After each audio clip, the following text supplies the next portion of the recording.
Nicolas, Marjolaine, Célestine, Odette, Raoul, Torteus.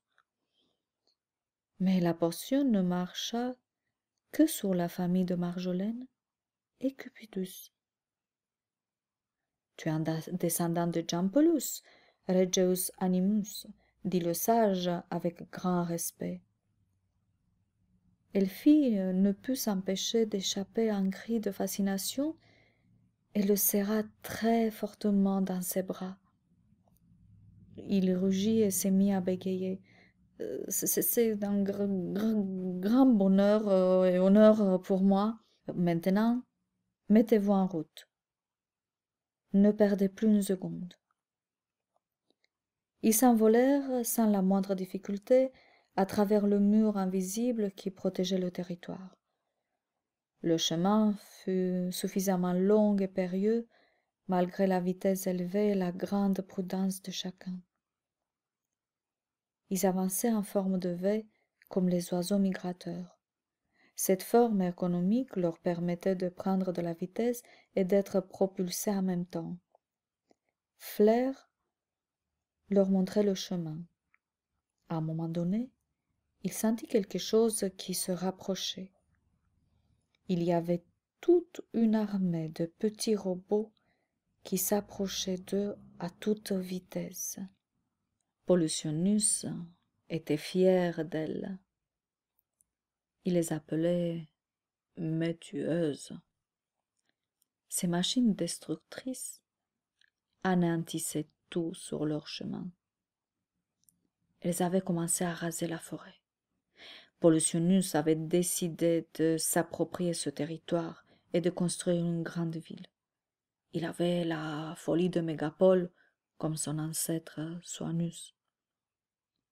Quand Timothée et ses compagnons virent ces robots et le travail de broyage qu'ils faisaient, ils eurent très peur pour leur vie. Les robots étaient dotés d'une caméra à 360 degrés et ils détectaient tout mouvement. Ils étaient particulièrement attirés pour tout ce qui bougeait. Il y avait bien une trentaine de robots au travail. Quand le groupe rentra dans leur champ de vision, ils se lancèrent à leur poursuite. « Tenons-nous par la main, » dit Cupidus avec sang-froid. « Je propose que nous nous mettions en cercle pour nous protéger. À mon signal, nous allons tous vers le haut. » Ils avaient tous l'air effrayés. Timothée tremblait de peur et sentait son cœur battre à lui arracher la poitrine. « Ok » fut la réponse unanime, et ils se prirent par la main. Cupidus fit en sorte d'être à côté d'Elfie qui, tout à coup, se sentait protégée et confiante. Subitement, leurs 7 petits ballons se transformaient en un énorme ballon sentient. Sur toute la surface, il y avait comme des éclairs. Le ballon prenait une proportion de plus en plus grande. À l'intérieur, nos héros ne maîtrisaient plus rien.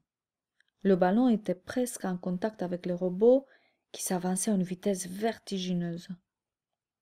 Les robots s'avançaient menaçants. Regius Animus ordonna à ses compagnons de prendre la fuite et de s'élever de plus en plus haut, le plus haut possible dans les airs. Les robots augmentèrent de vitesse. Ils étaient à quelques dizaines de mètres d'eux. À l'intérieur, ils commençaient tous à souffrir à cause du manque d'oxygène dû à l'altitude. Nicolas, Célestine et Odette tombèrent un à un, évanouis, à cause de cette ascension trop rapide. Nicolas tomba le premier, et en même temps le ballon perdit en vitesse et en taille. Quand Célestine tomba, ils se retrouvèrent tous très serrés, et le ralentissement de leur ballon permit aux tueuses de se rapprocher de plus en plus. Elles n'étaient plus qu'à quelques mètres de distance. Cupidus cria très fort. « Restez tous avec nous, ils nous rattrapent. Nicolas, Célestine, réveillez-vous. » Nicolas ouvrit un œil et tout de suite, ils gagnèrent en vitesse et en taille. Les tueuses étaient loin maintenant. Les visages commençaient